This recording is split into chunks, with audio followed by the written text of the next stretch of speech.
இது ஒரு பெண்ணை சித்தரித்ததுனால அது ஆதி திருச்சபையில நடந்த போராட்டங்களை பற்றி சொல்லுகிறது. அவர்களுக்கு எதிராக காரியங்கள் வந்தது, எப்படி எதிர்த்து நின்றார்கள். சோ அவங்கள ஒரு எக்ஸாம்பிள் வச்சு ஃபர்ஸ்ட் செஞ்சுரியில அவங்க எப்படி ஜெயிச்சாங்கன்றத வச்சு சொல்லி வருது. ஆனா அது அவங்க ஜெயிச்சது சில பேர் என்ன சொல்லிடுறாங்க, இது ஃபர்ஸ்ட் செஞ்சுரியில் நடந்தது, சில பேர் இல்ல இது இனிமே நடக்க போறது. அப்ப அதுதான் நம்மள இன்சிக்னிஃபிகன்ட் ஆக்குறதா இந்த மாதிரி டீச்சிங். ஸோ இது ரெண்டையுமே கண்டுக்க கூடாது. நமக்கு ஏதோ வேலை எழுதுற மாதிரி சொல்லி நம்மள அப்படியே சும்மா சபையில கோலப்போட்டி நடத்துவோம், ஏதாவது வேற ஏதாவது பண்ணுவோம் அப்படின்னு சொல்லி ஏதாவது நடத்திட்டு இருப்பாங்கல்ல, இந்த பிக்னிக் மாதிரி போவோம், இந்த மாதிரி எதையாவது பண்ணிட்டு இருப்பாங்க, உருப்படியா எதுவும் பண்ண மாட்டாங்க. ஸோ இது ஒவ்வொரு தலைமுறையெல்லாம் சொல்றதெல்லாம் விட்டுட்டு தனிப்பட்ட முறை எடுத்து போனா நம்முடைய வாழ்க்கையிலே சில காரியங்களிலே சில இடங்களிலே சத்ருவானம் கீழே தள்ளப்பட வேண்டும். உங்களுக்கு நான் சொல்லி புரிவிக்க தேவையில்லை. உங்க வாழ்க்கையில எந்தெந்த ஏரியால சத்ருவோட ஆட்டம் ஓவரா இருக்குன்னு, எங்கெல்லாம் உங்களுக்கு பிரச்சனை இருக்கிறதோ, சூழ்நிலைகளை தொடர்ந்து நீங்கள் சந்தித்து கொண்டு கஷ்டப்பட்டு இருக்கீங்களோ அந்த எல்லா இடத்துலயும் நாம் மேற்கொள்ள வேண்டும். சோ இங்க என்ன நடக்குதுன்னா, இந்த பிரசவ வேதனை அப்படின்றது ஏன் வந்தது? பிரசவ வேதனை ஏன் வந்ததுன்னா, பிரசவ வேதனை பிசாசு கொண்டு வரல, ஆனா அந்த வெரி ப்ராசஸ் லேடிக்கு இந்த பிரெக்னன்சில டெலிவரி பெயின் வந்தா அது ஒரு வியாதியா யாரும் பார்க்க டாக்டர் கூப்பிடுங்க, ஏதாவது ஊசியை போட்டுது, ஒரு காய்ச்சல் வந்தா என்ன பண்ணுவோம், இல்ல வேற வியாதி வந்தா என்ன பண்ற மாதிரி அதுவும் வலி இருக்கும். ஆனா அது வேற வலி, இது வேற வலி பண்ண மாட்டாங்க. இது ஒரு ப்ராசஸ், அந்த ப்ராசஸ்ல இருக்குது. அதே மாதிரிதான் பாருங்க, நம்ம ஒரு ப்ராசஸ்ல இருக்கோம். அது என்ன ஏன் வேதனை வருகிற சில நேரத்துல ஏன் அது என்ன ப்ராசஸ் பாத்தீங்கன்னா, நம்முடைய பழைய மனுஷன் நாளுக்கு நாள் அவன் குறைகிறான், புதிய மனுஷன் அதிகரிக்கிறான். தேவனோடு நீங்கள் தொடர்ந்து நடக்கிறவர்களா இருப்பீர்கள் என்று சொன்னால், தொடர்ந்து தேவ சத்தத்தை கேட்க விரும்புகிறவர்களாக இருப்பீர்கள் என்று சொன்னால், தொடர்ந்து கர்த்தருடைய வார்த்தையை தியானிக்கிறவர்களாக இருப்பீர்கள் என்று சொன்னால், தொடர்ந்து ஜேர்னியில போயிட்டு இருக்கவங்களா இருப்பீங்கன்னா, நாளுக்கு நாள் நீங்கள் புதிதாக்கப்பட்டு கொண்டிருக்கிறீர்கள். அந்த புதிதாகிற ப்ராசஸே சில நேரத்திலே வேதனையானதாக இருக்கிறது. நம்ம சில காரியங்களுக்கு தீர்மானம் எடுத்து, இப்படிதான் நான் ஜெபிக்க போறேன், இப்படிதான் நான் பேச போறேன், இதை நான் எதிர்பார்க்க போகிறேன், கர்த்தரிடத்தில் இந்த நன்மையை பெற்றுக்கொள்ள போறேன் அப்படின்னு சொல்லிட்டு நீங்க எதிர்த்து நிற்கும் போது, நீங்க தைரியமா இறங்கி நிற்கும் போது, ஓகே என்னன்னாலும் பரவாயில்ல அப்படின்னு சொல்லி நிற்கும் போது வானத்துல இருந்து யுத்தம் உண்டாகும். சோ நீங்க இந்த இடத்துல நிற்கும் போது தேவதூதர்கள் அங்கே வேலை செய்ய ஆரம்பிக்கும், அந்த யுத்தங்கள் நடக்க ஆரம்பிக்கும்.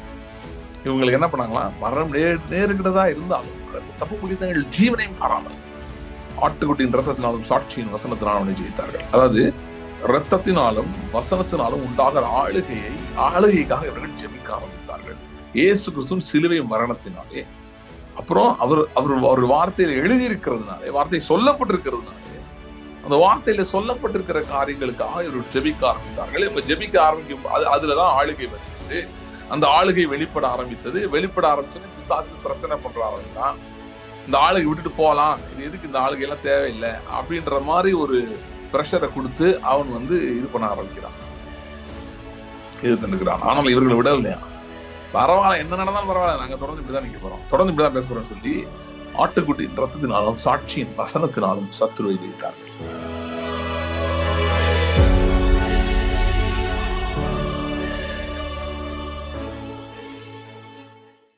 ஸ்தோத்திரம் ஆண்டவரே, தேங்க்யூ லார்ட்.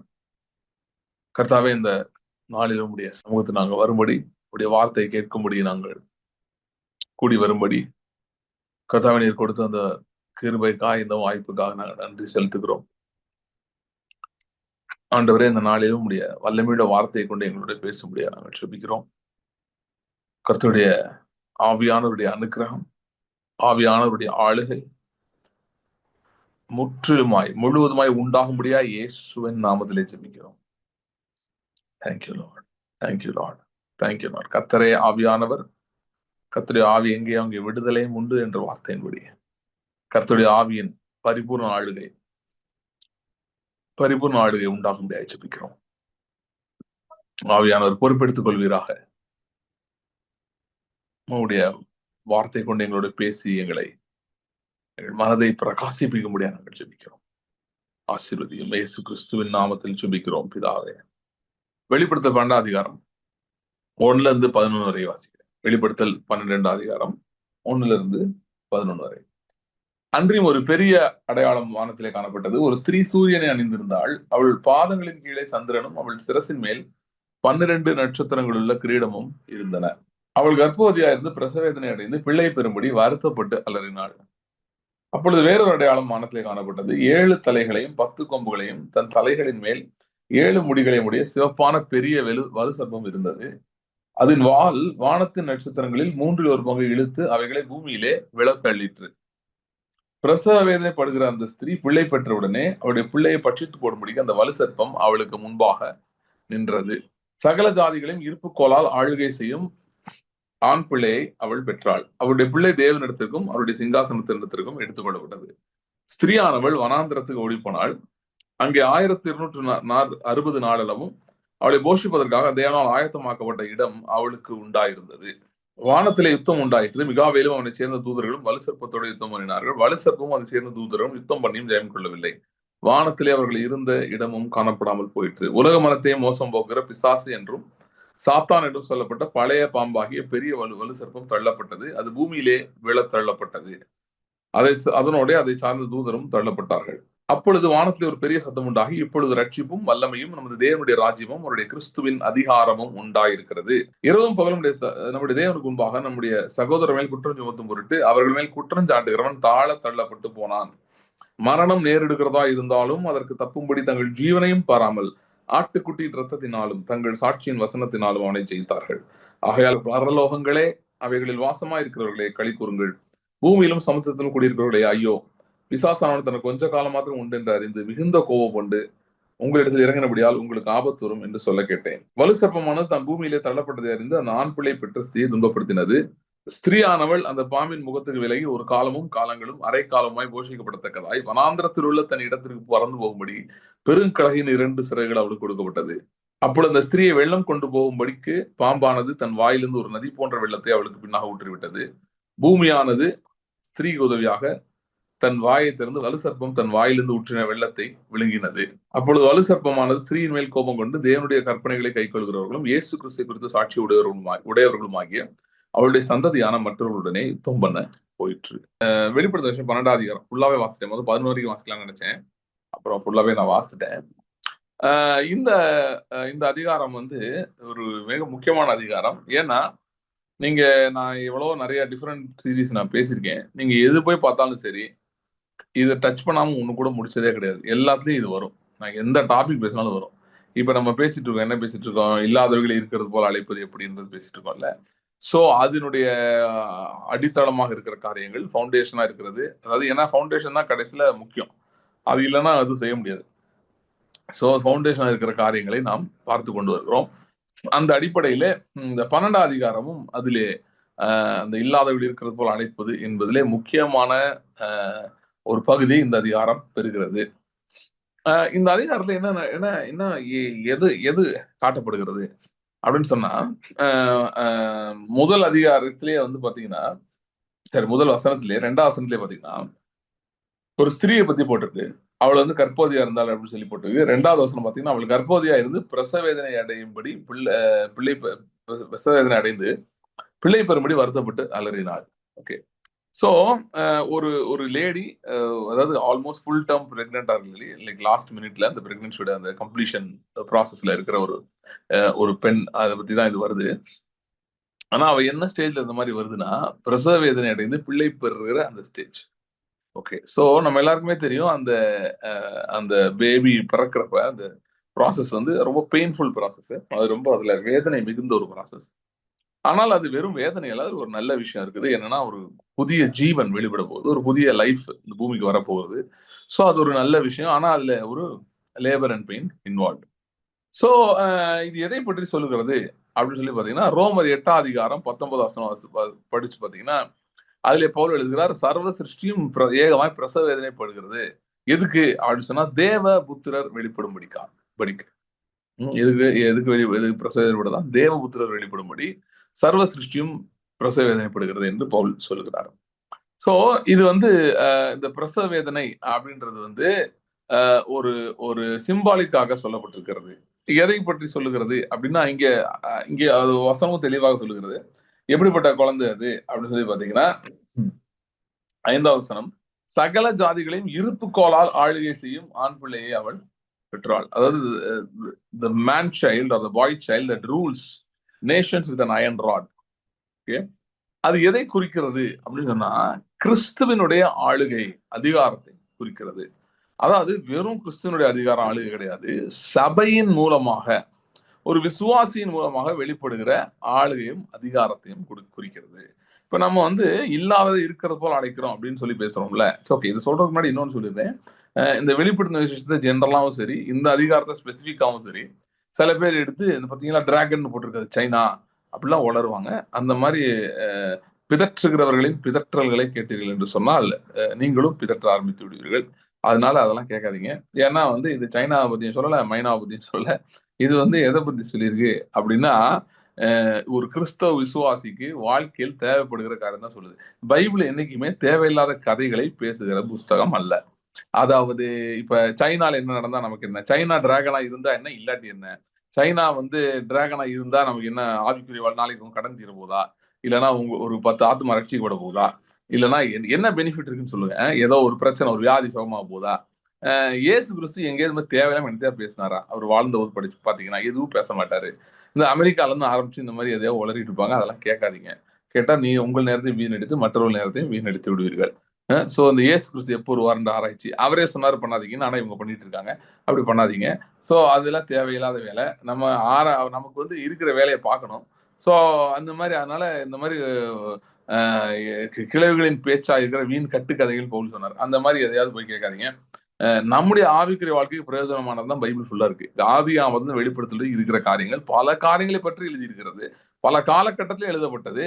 ஆனால் பொதுவானது என்னன்னு பாத்தீங்கன்னா, நம்முடைய இன்றைக்கு நமக்கு தேவையான காரியங்கள் இந்த வார்த்தையில் இருக்கிறது, ஜீவ வார்த்தையிலே. அதை தான் பார்க்கணுமே தவிர சம்பந்தம் இல்லாம எதையா பார்க்க கூடாது. ஓகே, சோ இது வந்து எதை பற்றி வருதுன்னா, தேவபுத்திரர் வெளிப்படுவது என்பது நிறைய பேர் வந்து ஏதோ ஒரு ஒன் டைம் ஈவெண்ட் மாதிரி நினைக்கிறாங்க. அது ஒன் டைம் ஈவெண்ட் கிடையாது. தேவபுத்திரர் வெளிப்படுவது என்பது இந்த பூமியிலே தேவனுடைய ஆளுகை வருவது. எப்படி கானான ஒரு நாள்ல யாரும் சுதந்திரிக்கல, கொஞ்சம் கொஞ்சமா கொஞ்சம் கொஞ்சமா கொஞ்சம் கொஞ்சமா சுதந்திரித்தார்கள். அதுவும் பல நாட்களாய் ஆனது சுதந்திரிக்கிறதுக்கு. ஓகே, யோசுவா காலத்தை ஆரம்பிச்சு தாவீது காலத்தை முடிவடைந்தது. ஓகே, ஏன்னா சுதந்திரிக்கிறதுல எப்பவுமே மனுஷனுடைய வில் இன்வால்வ்டு. மனுஷன் ஒத்துழைச்சாதான் சுதந்திரிக்க முடியும். தேவன் நம்ம எல்லாத்தையும் சுதந்திரிக்க வேண்டும் என்று விரும்புகிறார். ஆனால் மனுஷனுடைய ஈடுபாடு இல்லாம சுதந்திரிக்க முடியாது. அப்படி இருக்கிறதுனாலதான் வெளிப்படுத்தின விஷயத்தை கூட 2-3 அதிகாரம் படிச்சு பாத்தீங்கன்னா நிறைய சொல்றாரு. நீ இப்படி இருக்கணும் அப்படி இருக்கணும் நான் எதிர்பார்க்கிறேன்னு சொல்றாரு. அதெல்லாம் வந்து அப்படி இல்லைன்னா உன்னை விட்டு உன்னை வெறுத்துருவேன், உன்னை வெளியே தள்ளி விட்டுருவேன், நீ நரகத்துக்கு போயிருவா, அந்த அர்த்தத்தை சொல்ல. ஆளுகை நாம் பிரவேசிப்பதற்கு சில காரியங்களை நாம் செய்ய வேண்டியதா இருக்கிறது. ஓகே, குறிப்பா இப்ப நம்ம இந்த இல்லாதவள் இருக்கிறது போல அழைக்கிறத பத்தி பாக்குறோம்ல. அப்படின்னா நம்முடைய சிந்தனைகள், நம்முடைய வாயெல்லாம் கொஞ்சம் கண்ட்ரோல்ல வைக்க வேண்டியது இருக்கு. நம்ம பாட்டுக்கு நாங்க எங்களுக்கு தோன்றதெல்லாம் செய்வோம், எங்களுக்கு உணர்ச்சிகள் என்னெல்லாம் சொல்லுதோ அதெல்லாம் செய்வோம். அப்படியே நாங்க அழுவோம், நாங்க இது பண்ணுவோம், நாங்க வருத்தப்படுவோம், துக்கப்படுவோம், நெகட்டிவா வாயை திறந்து அப்படியே உளறிக்கிட்டே இருப்போம். ஏதோ ஒரு நேரம் டென்ஷன்ல பேசிட்டா ஓகே, ஆனா அது ஓகே இல்ல. ஆனா அதை நீங்க ரிமெம்பர் பண்ணி அது அது அதுல இருந்து வெளியே வரணும். இப்படி ஒரு பாவம் செஞ்சா ஓகே இல்லைன்னு சொல்றோமோ, அதே மாதிரி நெகட்டிவ் கன்வர்ஷனும் நாட் ஓகே. அதுல இருந்து அதை நிறுத்திடணும். அவைகளை விட்டு விடுகிறவனு இரக்கம் பெறுவான்னு போட்டுருங்களே, பாவங்களை மறைக்கிறவன் வாழ்விட மாட்டான். அது மாதிரி நெகட்டிவ் கன்வர்ஷன் தொடர்ந்துட்டே இருக்கிறவனுக்கு கஷ்டம். ஆனா ஒருவேளை ஏதோ பேசிட்டீங்க டென்ஷன்னா அதை நீங்க சரி பண்ணுங்க. ஆண்டோட மன்னிப்பு கேளுங்க, ஆண்டோட ஒப்புரவாங்க, ஒப்புரவாகி நிறுத்திடணும். ஏன்னா ஆளுகைக்குள்ள வர்றதுக்கு நம்ம என்ன இஷ்டத்துக்கு எல்லாமே பண்ணிட்டு ஆளுகை செய்ய முடியும்னு செய்ய முடியாது. ஓகே, இஷ்டத்துக்கு எல்லாம் பண்ணிட்டுன்னா நான் சொல்றதை நல்லா புரிஞ்சுக்கோங்க. உங்களுக்கு பிடிச்ச ஒரு வீடு வாங்குறது, கார் வாங்குறது அதெல்லாம் நான் சொல்லல. இஷ்டத்துக்குன்னா என்ன, மாம்சத்தின்படி பேசுவது, மாம்சத்தின்படி செயல்படுவதை சொல்லுகிறேன். அதாவது அவிசுவாசத்தை சொல்லுகிறேன். புரியுதா நான் என்ன சொல்றேன்னு? Talking about unbelief. அதுதான் இஷ்டத்துக்கு செய்யறதுதான். ஏன்னா வேற எதுவும் நினைச்சு கூடாது. நாங்களாம் வேற மாதிரி நினைச்சுக்கிட்டோம் முதல்ல இப்படிலாம் சொல்லும்போது. எங்களுக்கு கூட சொல்லியும் கொடுத்தாங்க. உன் இஷ்டத்தெல்லாம் இருக்க முடியாது. இட்லியா தோசையா நீ ஜோம் பண்ணணும், ஆண்டவர்கிட்ட கேட்கணும். ஆண்டவரே நீங்க இட்லி சாப்பிடணும், தோசை சாப்பிடணும், ஆண்டவர் சொல்லுவார், அதுதான் செய்யணும். அதை பத்தி நான் சொல்லல. அது உங்களுக்கு பிடிச்சாலும் சாப்பிட்டுக்கோங்க. இஷ்ட தோசையோ இட்லியோ சப்பாத்தியோ பூரியோ பொங்கலோ எதையோ சாப்பிட்டுக்கோங்க. உங்களுக்கு என்ன பிடிக்குதோ சாப்பிட்டுக்கோங்க. அதை சொல்லல. இஷ்டத்துக்கு பேசுறேன்னா எதை சொல்றேன்னா நல்லா கவனிங்க. நான் சொல்றது அன்பிலீஃப பேசுறது, அவிசுவாசத்தை பேசுவது, அவிசுவாசத்தை யோசிப்பது. நீங்க சில பேர் சொல்லலாம், ஐயோ என்னால முடியலங்க, நான் வேணும்னே பண்றேன், என்னால முடியல. ஓகே, உங்களால முடியல. ஆனா உங்கள் ஆவியினால முடியும். சோ நீங்க என்ன பண்ணணும்னா உங்கள் ஆவி உங்கள் மாம்சத்தை ஆளுகை செய்யும்படி இடம் கொடுக்கணும். அதுக்கு ஒர்க் பண்ணணும். அது பண்ணீங்கன்னா ஆட்டோமேட்டிக்கா நீங்க சிந்தனைகள் எண்ணங்களா மாற ஆரம்பிக்கும். ஆவி டாமினேட் பண்ணுச்சுன்னா நல்ல விசுவாச சிந்தனைகள் வரும். அவிசுவாசமான சூழ்நிலைகளா இருந்தாலும், அவிசுவாசத்தை கொண்டு வருகிற சூழ்நிலைகளா இருந்தாலும் விசுவாச சிந்தனைகள் எண்ணங்கள் வர ஆரம்பிக்கும். சோ அதனால நீங்க வந்து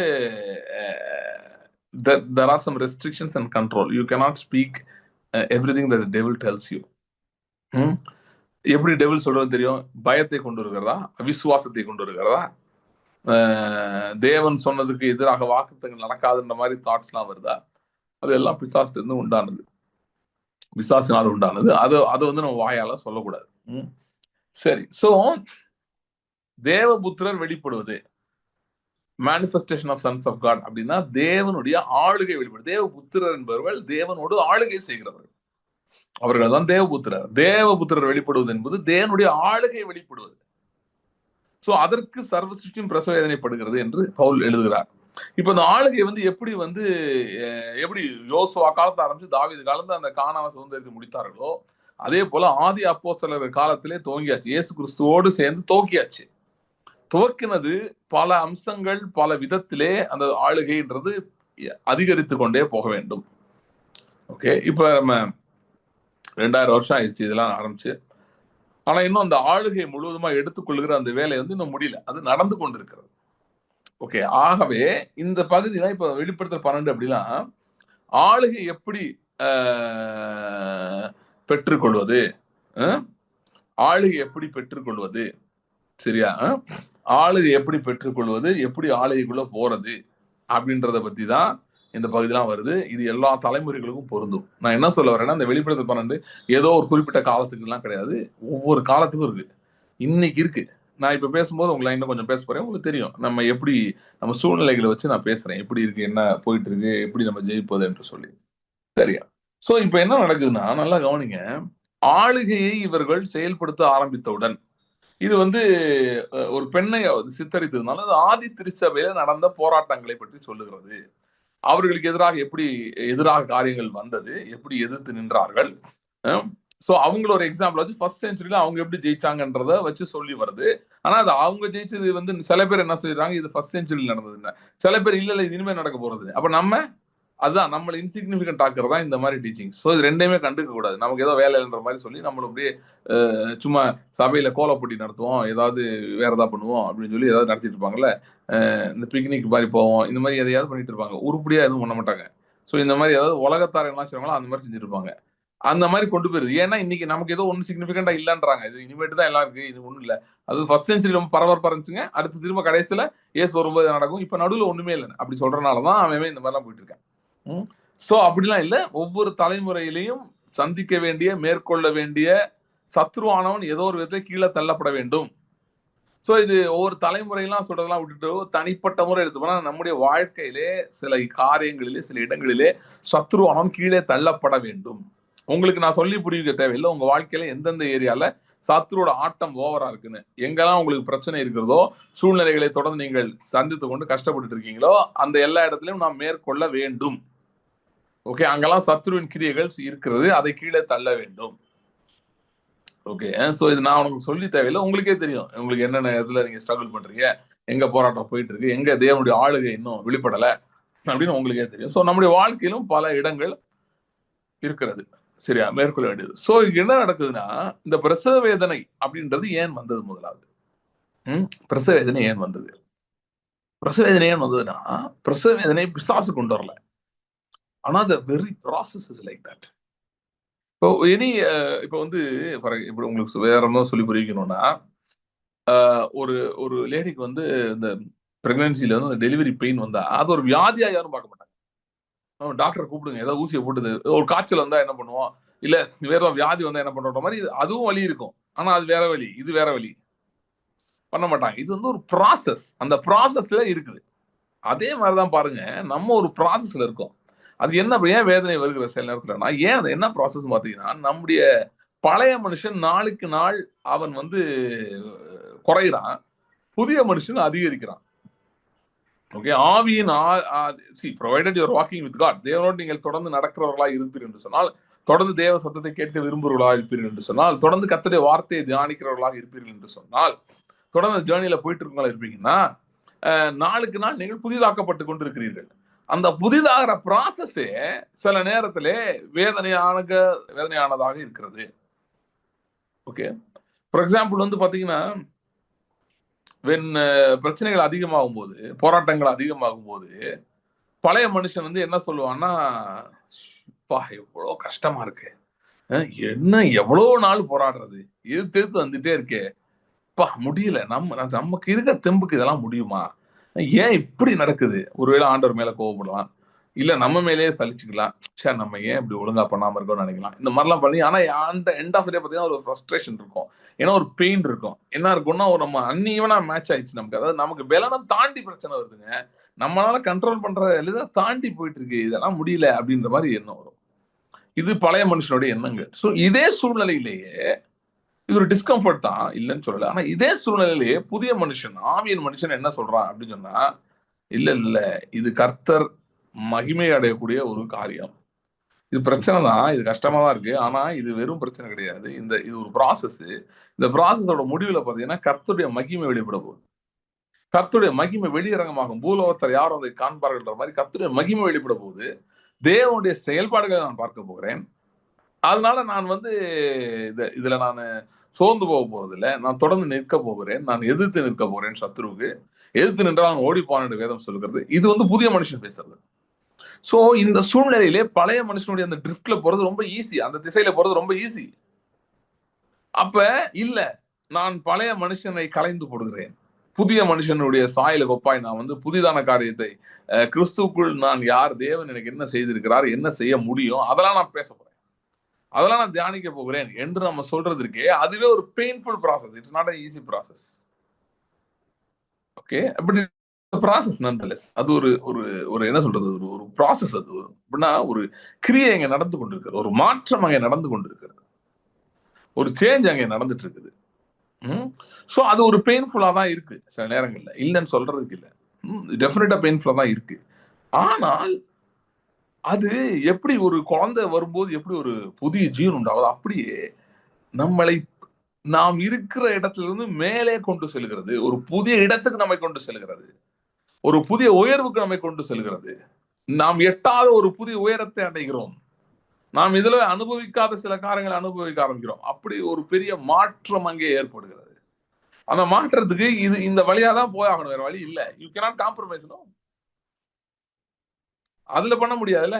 நம்ம வந்து இல்ல பரவாயில்ல, நாங்க வந்து அப்படியே பழைய மாதிரி பேசிக்கிறோம், அதே மாதிரி பேச போறோம், அதே மாதிரி யோசிக்க போறோம், என்னடா அப்படி நடக்குதுன்னு வழக்கம் போல உட்காந்து அழுக போறோம், அப்படியே முறையிட போறோம், புலம்ப போறோம் அப்படின்றது ஈஸி. ஆனா அப்படி செய்ய முடியாது இல்லையா? இந்த பெயின் வந்து இன்னெவிட்டபிள், இது தடுக்க முடியாது. அதான் நான் சில நேரம் சொல்லியிருக்கேன் முன்னாடி, அதாவது உபத்திரவங்கள் வந்து பழைய ஆதி திருச்சபைக்கு ரொம்ப சிவியர் இருந்துச்சு, வேற மாதிரி இருந்துச்சு. ஆனா நமக்கு உபத்திரமே இல்லைன்னு இல்லை, நமக்கு ஒரு விதமான உபத்திரம் இருக்குது. ஒரு கம்ஃபர்ட் ஜோன்ல இருக்கிறவன அவனை ஓவர் நைட் மிலிட்டரி ஜோனுக்கு மாத்தினா அவனுக்கு சந்தோஷப்படுவானா? அதே மாதிரிதான் பழைய மனுஷன் இருக்கிறான். அவன் வந்து கம்ஃபர்ட் ஜோன்காரன். அவன் வந்து கஷ்டப்பட வேணான்றான், எதுவும் பிரச்சனை எடுக்க வேணாம், ரிஸ்க் எடுக்க வேணாம், அப்படியே ஏதோ அட்ஜஸ்ட் பண்ணிட்டு போயிருவோம் அப்படின்றான். ஆனா அவனை கொண்டு போய் வலுக்கட்டாயமா கொண்டு போய் இல்ல நீ இப்படி மாறியே ஆகணும் அப்படின்னு சொல்லும் போது அவங்க பிரஷர் உண்டாகுது.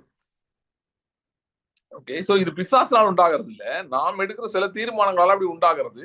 ஆனால் அது நல்லதுதான் என்று சொல்லுகிறேன். அந்த வழியா தான் போகணுன்றேன், வேற வழி இல்ல. சோ பலவீனமா இருக்கிற நேரத்துல வந்து இல்ல, நான் வந்து கர்த்தரை சார்ந்து கொள்ள போகிறேன், கர்த்தர் எனக்கு உதவிசுவார் என்று நாம் சில தீர்மானங்கள் எடுக்க வேண்டியதா இருக்கு. அது பெயின்ஃபுல்லா தான் இருக்கு. ஆனால் அதுதான் கரெக்டான வழி. Not every pain is demonic. Okay, நான் சொல்றது நல்லா தப்பா புரிஞ்சுக்காதீங்க. நான் வியாதிகளை பற்றி பேசவில்லை. நான் சொல்றது என்ன சொல்றேன்னா, ஒரு சூழ்நிலை வந்துருச்சு.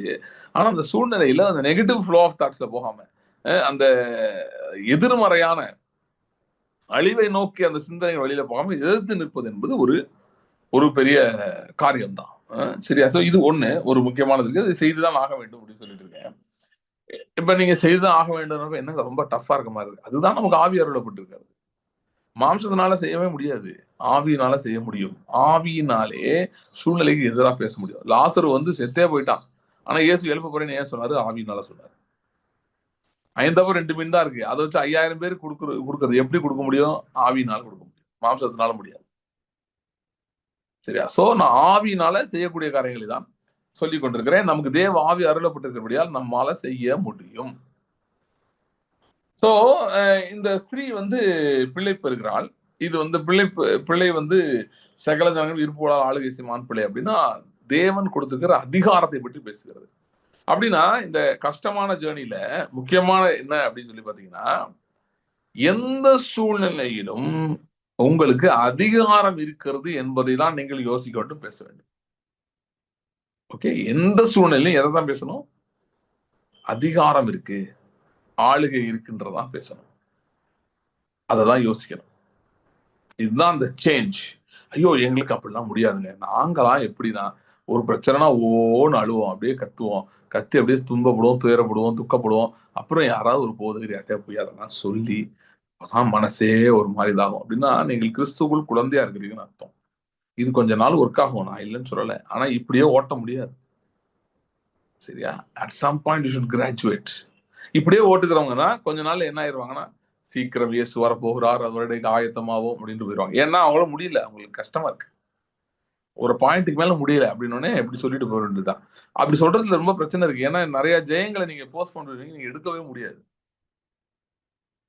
ஓகே, நீங்க நினைக்கலாம் என்ன இவர் இவ்வளவு இது மாதிரி டஃப்பா பேசுறாரு, இப்படிலாம் எப்படி முடியுமான்னு. அது டஃப்பா தான் கொடுக்கணும், அப்பதான் நீங்க ஆவிக்கு போவீங்க. அப்படியே ஈஸியா இருக்கு எல்லாரும் மாதிரி நீங்களும் வாழணும், எதுக்கு நமக்கு ஆவி கொடுக்கப்பட்டிருக்குது? ம்? ஆவியே தேவையில்லை இல்லைங்க, நம்மளே எப்படி வாழ்ந்துட்டு போயிடலாம்ல.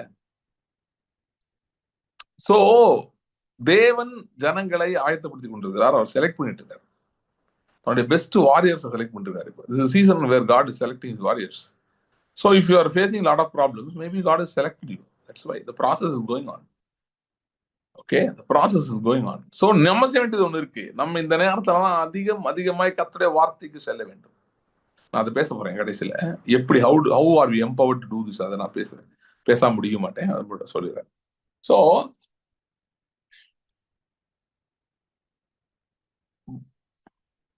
வானத்திலே யுத்தம் உண்டாயிட்டு, நீங்க அடுத்து தொடர்ந்து பாத்தீங்கன்னா வானத்திலே யுத்தம் உண்டாயிட்டு. என்ன யுத்தம் நடக்குது? 7வது வசனம். அங்க மிகாவிலும் அவனை சேர்ந்த தூதர்களும் வலுசற்பத்தோட யுத்தம் பண்ணினார்கள்.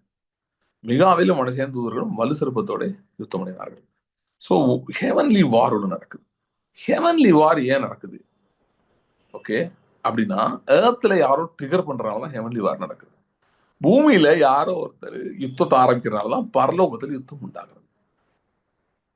அதாவது நீங்கள் இன்றைக்கு ஒரு பிரச்சனையை சந்தித்துக் கொண்டிருக்கிறீங்க, சரியா? அதாவது பிரச்சனைனா ஒண்ணு அது பிரச்சனையா நீங்க அதை சந்திச்சுட்டு இருக்கலாம், இல்லைன்னா நீங்கள் சில தீர்மானங்கள் எடுத்ததுனால அக்கறைக்கு போக வேண்டும், யோர்தானை கடக்க வேண்டும், எரிகோவை தகர்க்க வேண்டும், சில பிரச்சனைகளை மேற்கொள்ள வேண்டும் என்று நீங்கள் தீர்மானம் எடுத்தபடினாலே சில யுத்தங்கள் வருகிறது. I prefer this kind of battles where we decide what are we fighting. Something doesn't suddenly show up and try to fight us, but we decide what are we going to fight. நாம் தீர்மானிக்கிறோம் எதெல்லாம் நம்ம ஜெயிக்க போறோம். இந்த issue இருக்கு, இந்த issue இருக்கு, இது இருக்கு, இதெல்லாம் இந்த சீசன்ல இதெல்லாம் ஜெயிக்க போறோம், இதெல்லாம் ஜெயம் எடுக்க போறோம், நம்ம தீர்மானம் எடுக்கிறோம், எடுத்து நம்ம அடிக்கிறோம் அஃபென்சிவ்ல. அப்படி அடிக்கும் போது எதிர்த்து வருது. சோ இது ஒரு சைடு இருக்கு பாருங்க. இந்த பிரச்சனையோட நீங்க ஃபேஸ் பண்ணிருக்கீங்க, இல்ல ஒரு சவாலை நீங்க சந்திக்கிறீங்க, இல்ல ஒரு காரியத்தை கண்ட்ரோல் எடுக்கணும்னு அதோட நீங்க போராடி கொண்டிருக்கீங்க. இங்க இது நடக்கும்போது பின்னாடி ஒரு யுத்தம் நடக்குது. அந்த பிரச்சனை இல்லைன்னா அந்த சவாலுக்கு பின்பாக பிசாசும், உங்களுக்கு ஆதரவாக தேவதூதர்கள் மிகாவேல் போன்ற தூதர்களும் உங்களுக்கு ஆதரவாக இவர்கள் யுத்தம் செய்ய ஆரம்பிக்கிறாங்க. Victory is actually determined here. எங்க இந்த மைக்கேலா சத்ருவா அப்படிதான் அங்கதான் ஜெயம் இருக்கு. ஆனா அங்க யுத்தமே நடந்தாலும் ஜெயத்தை தீர்மானிக்கிறதோ நாம் செய்கிற காரியங்கள் தான் தீர்மானிக்கிறது. ஏன்னா நாம் தான் யுத்தத்தை துவங்குறோம்.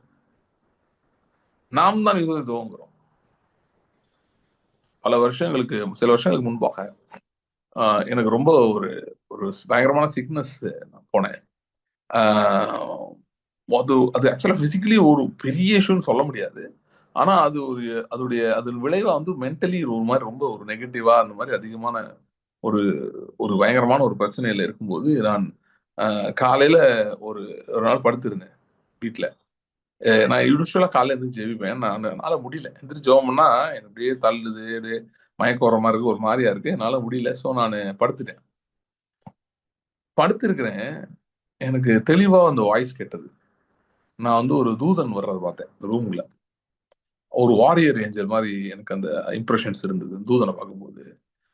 நான் பார்த்துட்டே இருக்கும்போது அந்த தூதன் என்னைய பார்த்துட்டு the word he addressed was, he called me general. கேட்ட அப்படிதான் என்கிட்ட சொன்னான். அப்ப எனக்கு ஒண்ணுமே புரியல. இந்த ட்ரீம் இந்த விஷன் நடந்தது ரொம்ப நாள் கழிச்சு எனக்கு ஞாபகம் வந்து மறந்துட்டேன்.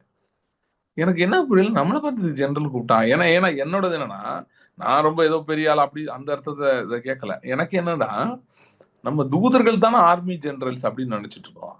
நம்மளை பார்த்து எதுக்கு ஜெனரல்னு சொன்னா அப்படின்னு யோசிச்சுட்டே இருந்தேன். அப்புறம் தான் எனக்கு புரிஞ்சது, ஓகே, நம்ம வந்து ஒருவேளை இந்த பூமியில ரொம்ப இன்சிக்னிபிகன்ட் ஆனாலா இருக்கலாம்.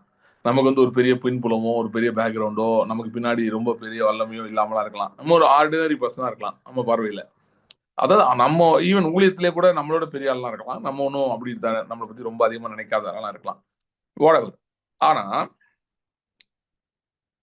யுத்தங்களை நாம் தான் துவக்குகிறோம். அதனாலதான் அவன் ஜெனரல் கூப்பிட்டுருக்கான்னு எனக்கு ரொம்ப நாள் கழிச்சு தான் புரியுது. எந்த யுத்தங்களை, அதான் அவங்க யுத்தம் செய்யற இடம் இருக்கு, அதுல ஏஞ்சலுக்கு ரேங்க்ஸ் எல்லாம் இருக்கு. அதுக்குள்ள நம்ம போக முடியாது. நிழல் உலகத்துக்குள்ள நம்ம எப்படி போக முடியாது. அந்த ஸ்பிரிட் வேர்ல்டுக்குள்ள நம்ம போக முடியாது. ஓகே. ஆனா இந்த காணக்கூடிய உலகத்திலே நாம் தான் காரியங்களை நகர்த்துக்கிறோம். நம்ம மூவ் பண்ற பின்னாடி தான் அவங்க வர்றாங்க.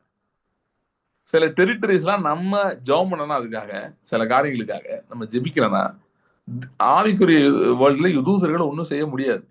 அது அவங்களுடைய ஃப்ரண்ட்ல ஃபைட் பண்ண முடியாது. நம்ம இந்த ஃப்ரண்ட்ல யுத்தம் ஆரம்பிச்சாதான் அந்த ஃப்ரண்ட்டுக்கு யுத்தம் போகும். So they're waiting for us to make the move. அதனாலதான் பாருங்க, சத்ரு நம்முடைய மனதை மனமடிவாக்குறது தான் அவன் நம்பர் ஒரு வேலை பார்க்கறான். சரி, ஒரு முக்கியமான பாயிண்ட் சொல்றேன், முடிஞ்சா எழுதி வச்சுக்கோங்க. எல்லா சூழ்நிலைகளையும் சத்ரு கண்ட்ரோல் பண்றது கிடையாது. அவனுக்கு அவ்வளவு பவர் கிடையாது. எல்லா சூழ்நிலைகளையும் சத்ரு கண்ட்ரோல் பண்றது கிடையாது. ஆனா எல்லா சூழ்நிலைகளை பற்றின உரையாடல்கள், நரேட்டிவ்ஸ் அவன் கண்ட்ரோல் பண்றான். என்ன டிஃபரன்ஸ்? அதாவது அவனுக்கு உண்மையிலே பவர் இல்லை. ஆனா பல காரியங்களை பத்தின நரேட்டிவ்ஸ், அதை பற்றின உரையாடல்களை அவன் கண்ட்ரோல் பண்றான். அப்படின்னா என்ன, எப்படி உங்களுக்கு புரிய வைக்கிறதுனா, இப்ப எரிகோ கோட்டையை பிசாசு கட்டல, அவன் ராட்சதன் கட்டினான், எவனோ ஒருத்தன் கட்டினான். பிசாசு கட்டல. மகா பெரிய யோர்தான் இருக்கே, அதை பிசாசு உருவாக்கல. இஸ்ரேல் ஜனங்களுக்கு தடையா நின்று யோர்தான பிசாசு உருவாக்கல. அது தேவனே உருவாக்கணும், முன்னாடி உருவாக்கணும் ஒரு காரியம், ஒரு நேச்சுரல் திங். அதே மாதிரி செங்கடலை பிசாசு உருவாக்கல. அந்த வழியா போறதுக்கு அவன் இவங்களை ஏவிட்டும் வரல. ஆனா நரேட்டிவ் எப்படி கண்ட்ரோல் பண்றான்னா, ஒரே மாதிரி நரேட்டிவ் தான். எரிகோ பார்த்தோம்னா இதை ஒன்னால இடிக்க முடியாது. நம்ம எப்படி இதை இடிக்க போறோம், நம்மளே ரொம்ப பாவம், நமக்கே ஸ்ட்ரென்த் இல்லை, நம்ம எப்படி எரிகோ இடிப்போம்? என் வீட்டு காம்பவுண்ட் சவரை என்னால இடிக்க முடியாது, எரிகோ நான் எப்படி இடிப்பேன்? நரேட்டிவ். இது எங்க இருந்தது? பிசாசு இருந்தது. யோர்தான் பா வார்த்தையில எப்படி யோர்தான் போகுதுன்னு, கால் வச்சா அவ்வளவுதான் அவுட்டு. அங்க கொண்டு போய் விட்டுரும் ஆளை, நகரவே முடியாது, ஒண்ணுமே பண்ண முடியாது. அவ்வளவுதான், எரிகோ நின்றுச்சு, யோர்தான் தடுத்துருச்சு. நரேட்டிவ். ஓகே. செங்கடல் போச்சு. நான் சொன்னான்ல, வந்து அவங்க சொன்னதுதான் அவன் சொன்னது. கர்த்தர் வந்து உங்களை கொண்டு போட முடியும் கொண்டுட்டாரு, அவ்வளவுதான். வனாந்திரத்துல எகிப்தியன் வந்துட்டான், செங்கடல் அடைச்சு போட்டுருச்சு, சாக போறீங்க. செங்கடலை பிசாசு உருவாக்கலங்க, கர்த்தர் உருவாக்குனதான் செங்கடல். ஆனா செங்கடல் உன்னை அடைச்சு போடும், யோர்தான் உன்னை அடைச்சு போட்டுரும், எரிகோ உன்னை அடைச்சு போட்டுரும் நரேட்டிவ் மட்டும் அவன் கொடுக்குறேன். அதை பற்றின உரையாடல் ஆர் வர்ணனை, அது மட்டும் பிசாசு இருந்தது. நான் சொன்னேன்ல, பிசாசு எல்லா சிச்சுவேஷனையும் கண்ட்ரோல் பண்றது இல்ல, ஆனா அதனுடைய நரேட்டிவ் மட்டும் கண்ட்ரோல் பண்றான்னு. ஆனா to you know who actually can control? யார் உண்மையிலே ஆளுகை செய்ய முடியும் தெரியுமா? சொல்றேன், நம்ம தான் ஆளுகை செய்ய முடியும். நம்ம வாய் பண்ண முடியும். நம்ம வாயை திறந்து பேசும்போது தான் வேலை ஆரம்பிக்குதுங்க. அதனாலதான் நம்ம வாயை கட்டி போடுறேன், வேலையை அலையிறான். நம்மள விசுவாசத்துல பேச விடக்கூடாது, அந்த அளவு நெகட்டிவ் சுச்சுவேஷனை கொண்டு வந்து மைண்ட்ல போட்டுறணும். இருக்கிறதெல்லாம் எடுத்து அதை பத்தி கதையா சொல்லிட்டே இருக்கணும். இது ஏன் நடக்காது, எப்படி நடக்காது, ஏன் இது ஃபெயில் ஆகும் அப்படின்னு பேசிட்டே இருக்கணும் அப்படின்னு அவன் ஒரு வேலையை எடுத்து பண்ணிட்டு இருக்கான். ஏன்னா அப்பதான் நம்ம வாயை திறக்க மாட்டோம், மூடிய வச்சிருப்போம். ஓகே, நம்ம வாயை மூடிய வச்சிருந்தா, ஏன்னா நமக்கு உண்மையிலே பவர் இருக்கு. அவன் சொல்றது பார்த்தீங்களா, அவனுக்கு பவரே இல்லை, ஆனா அவனுக்கு பவர் இருக்குன்னு சொல்லிட்டு நமக்கு பவரே இல்லைன்னு சொல்லிடுவான். நம்முடைய வாயின் வார்த்தைகள் மரியாதை இல்லைன்னு. நீ சொன்னா நடக்காது. அது எப்படி நடக்கும்? நீ சொன்னா எப்படி நடக்கும்? சொன்னா நடந்துருமா?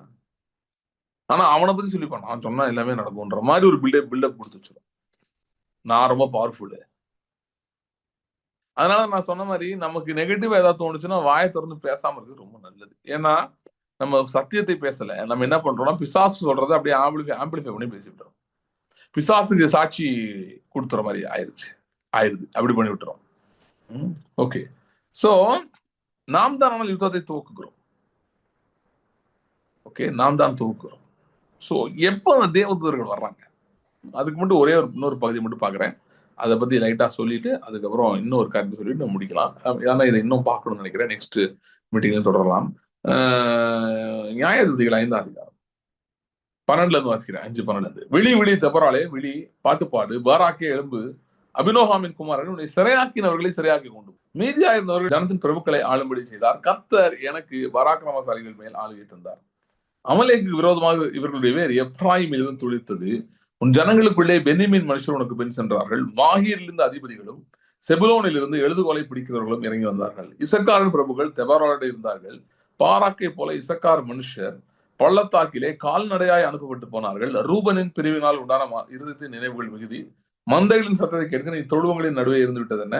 ரூபனின் பிரிவினைகளால் உண்டான மனோவிசாரங்கள் மிகுதி. கிளியாத் மனுஷர் யோர்தானுக்கு அக்கறையில் இருந்து விட்டார்கள். தான் மனுஷர் கப்பல்களில் தங்கி இருந்தது என்ன? ஆசேர் மனுஷர் கடற்கரையில் தங்கி தங்கள் குடாக்களில் தாபிரித்தார்கள். செபுலோனும் நப்தலியும் போர்க்களத்திலே முனையிலே தங்கள் உயிரை எண்ணாமல் மரணத்துக்கு துணிந்து நின்றார்கள். ராஜாக்கள் வந்து யுத்தம் பண்ணினார்கள். அப்பொழுது கானானியரின் ராஜாக்கள் மெகிதோவின் தண்ணீருக்கு அருகான தானாக்கில் யுத்தம் பண்ணினார்கள். அவர்களுக்கு திரவிய கொள்ளை கிடைக்கவில்லை.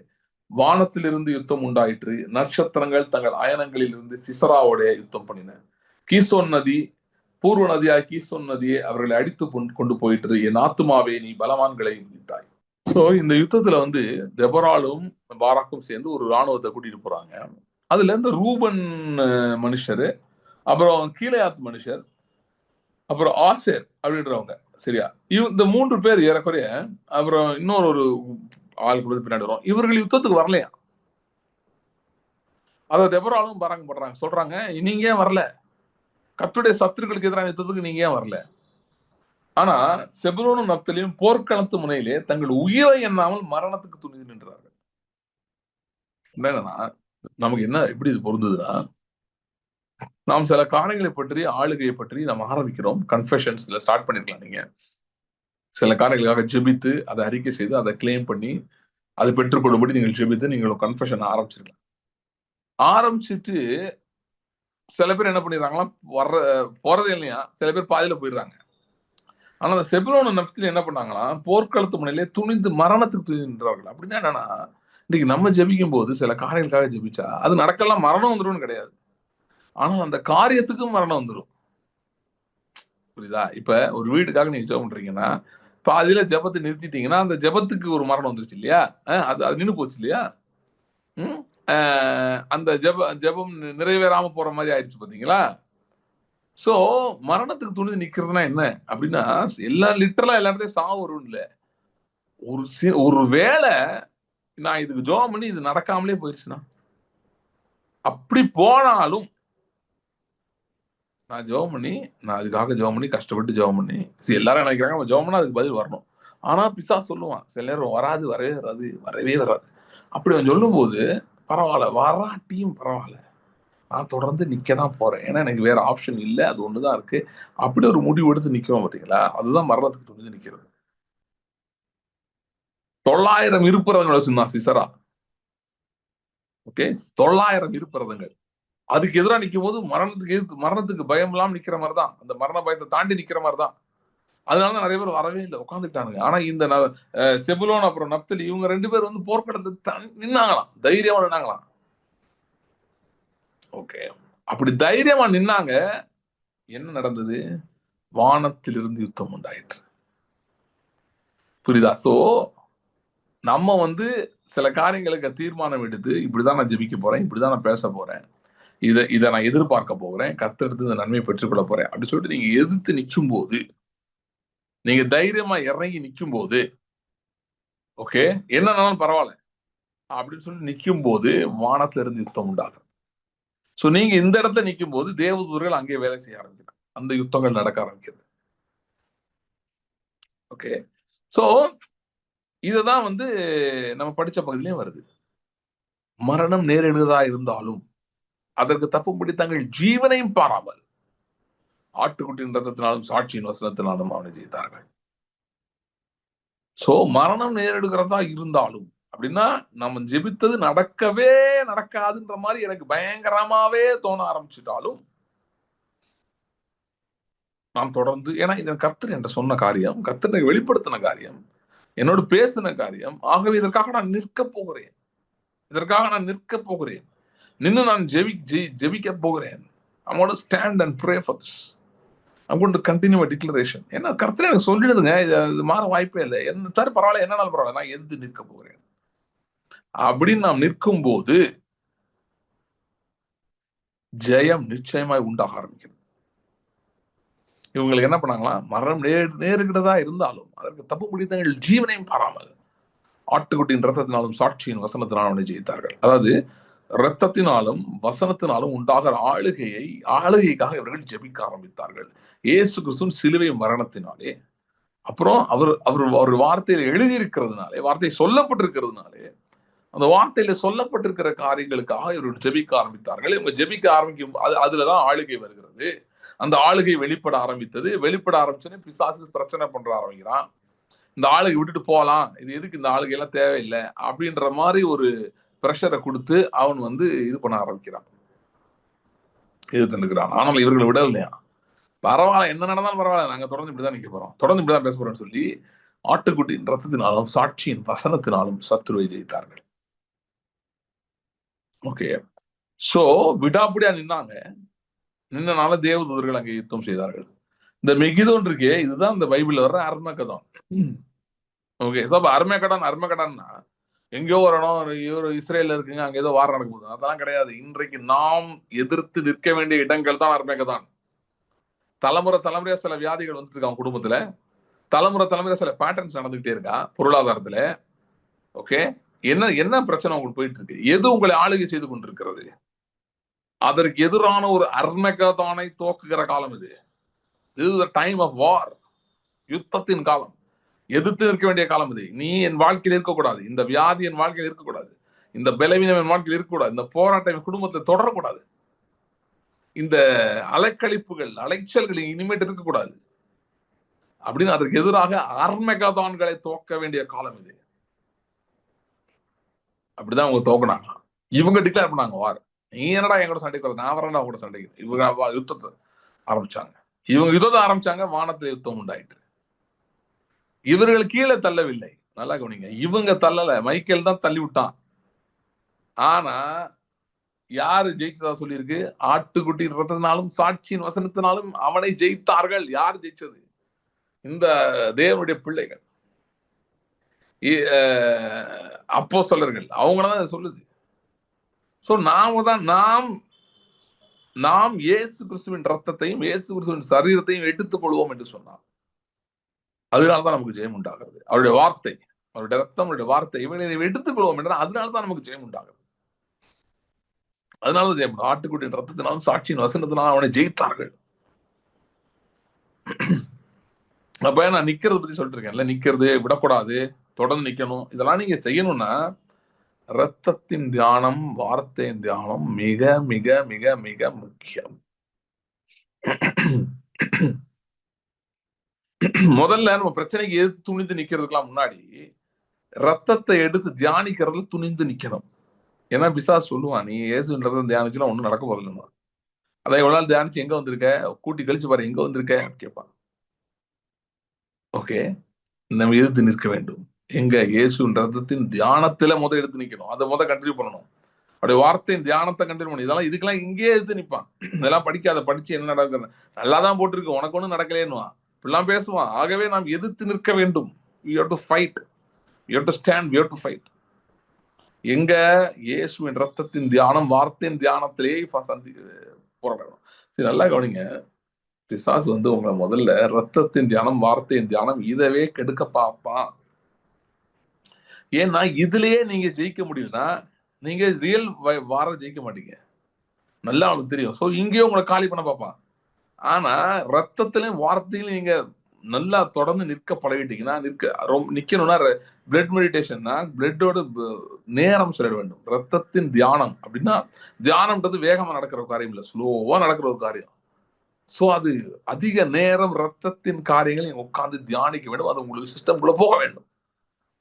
அங்க நீங்க ஜெயம் எடுக்கும் போதுதான் எதிர்த்து நிற்க முடியும். உங்க கன்ஃபெஷனை தொடர்ந்து காப்பாற்ற முடியும். எதை அறிக்கை செய்து ஆரம்பித்திருக்கோ அதை அப்பதான் தொடர முடியும். நான் இந்த இல்லாத எடுக்கிறது போல அடைக்கிறது, அப்புறம் இழந்து போனவர்களை பெற்றுக்கொள்வது, சத்துரை கொள்ளையிடு, இந்த டாபிக்லாம் நான் சொன்னேன்ல. எத்தனை பேர் கன்ஃபெஷன் ஆரம்பிச்சு நிறுத்திட்டீங்க? பண்ண முடியாது இருக்கீங்க. அல்லது ஆரம்பிச்சீங்க, ஆனா இப்போ உங்களால கன்ஃபெஷன் பண்ண முடியல, தடங்களா இருக்கு, நிறுத்தி வச்சிருக்கீங்க. அப்படிதான் இருக்கீங்களா? விசுவாசத்துல நிக்க முடியலையா? ரொம்ப கஷ்டமா இருக்கா? என்ன பிரதர் கன்ஃபெஷனை சொல்றது, சிச்சுவேஷன் எப்படி இருக்கு தெரியுமா அப்படி சொல்லிட்டு இருக்கீங்களா? கவலைப்படாதீங்க. கொஞ்ச நேரத்துக்கு அந்த உங்களோட கன்ஃபெஷன் அதை கொஞ்சம் கொஞ்சம் ஓரமா எடுத்து வச்சுட்டு, அதை பண்ண போறோம், தொடர்ந்து திரும்ப பண்ண போறோம். அது ஓரமா வச்சுட்டு, இயேசு கிறிஸ்துவின் ரத்தத்தை எடுத்து உங்க கண்ணு முன்னாடி, உங்க காது முன்னாடி, உங்களுடைய நிலைக்கால்கள் முன்னாடி வைக்க ஆரம்பிங்க. ரத்தத்தை தியானிக்க ஆரம்பியுங்கள். இயேசு கிறிஸ்துவின் ரத்தத்தை தியானிக்க ஆரம்பியுங்கள். அதுல சீரியஸா, ஏன்னா அதன் வழியாக தான் இதுல ஜெயம் இருக்கிறது. அதன் வழியாக இதுல ஜெயம் இருக்கு. ஆட்டுக்குட்டியின் ரத்தத்தினாலும் தங்கள் சாட்சியின் வசனத்தினாலும் அவனை ஜெயித்தார்கள். சரி, நம்ம இதோட இன்னைக்கு நிறுத்திப்போம். நம்ம தொடர போறோம். ஏன்னா இதுல இன்னொரு முக்கியமான டாபிக் இருக்கு, அதனால பேச முடியல. அக்யூசர் ஆஃப் தி பிரதரன், சகோதரை குற்றம் சுமத்துகிறவன் அப்படின்றது இருக்கு. இந்த வாரம் எப்படிப்பட்ட வாரன்றதை அதை பத்தி நான் நெக்ஸ்ட் மீட்டிங்ல பேசுறேன். பட் இப்ப இதோட நிறுத்திப்போம். இயேசு கிறிஸ்துவின் ரத்தத்தின் தியானம், சரியா? அதை நோக்கி திருப்புங்கள் உங்கள் மனதை. Turn your mind, turn your heart towards the meditation of the blood. இயேசு கிறிஸ்துவின் ரத்தத்தின் தியானம். ஓ ஹல்லேலூயா. Thank you. எல்லாம் ஜெபிக்கலாம். ஸ்தோத்திரம் தாவே. Thank you Lord. Hallelujah. Hallelujah. Hallelujah. Hallelujah. Hallelujah. Hallelujah. Hallelujah. Hallelujah. Hallelujah. Rembra kandro bronca tere balara hantoro rockadaro. Ora brante rigada brontora barantara ora barandara bara. Hallelujah. Hallelujah, hallelujah, hallelujah, hallelujah. Thank you, Lord. Thank you. அன்று ஒரு ஆழமான ரத்தத்தின் தியானத்துக்குள்ள எடுத்து செல்வீராக. Thank you, Lord. ஒரு ஆழமான meditation of பிளட்டுக்குள்ள எடுத்து செல்வீராக. Thank you, Lord. Thank you, Lord. Thank you, Lord. Hallelujah. Hallelujah. Hallelujah. Hallelujah. அன்றைய ரத்தத்தையும் சரீரத்தையும் நாங்கள் தியானிக்க தியானிக்க தியானிக்க. Hallelujah. எதிரி பாளையத்திலே நீர் கன்ஃபியூஷன் உண்டாக்குறதுக்காக ஸ்தோத்திரம். Thank you, Heavenly Father. Thank you, Heavenly Father. அதை பார்த்து கொண்டிருக்கிற ஒவ்வொரு காலம் ஜெபிக்கிறேன். Let them hold fast to their confession. தொடர்ந்து தங்களுடைய அறிக்கை உறுதியாய் பற்றிக்கொள்வார்களாக. Let them hold fast to their confession, Lord. Hallelujah. Thank you, Lord. Thank you, Lord. Thank you, Lord. Thank you, Lord. Hallelujah. Hallelujah. Hallelujah. Thank you, Lord. Thank you, Lord. உம்முடைய பேரின்ப நதிக்காய் ஸ்தோத்திரம். அன்றைய சுகத்தை சமாதானத்தை கொண்டு பேரின்ப நதிக்காய் ஸ்தோத்திரம். Thank you, Lord. Thank you, Lord. Thank you, Lord. Hallelujah. தொடர்ந்து பெரிய காரியங்கள் செய்வீராக. பெரிய காரியங்கள் செய்வீராக. Thank you, Lord. Thank you, Lord. ஆசீர்வதியும் வழி நடத்தும் இயேசு கிறிஸ்துவின் நாமத்தில் ஜெபிக்கிறோம் பிதாவே. Amen. Amen. Thank you. God bless you. See you in the next meeting.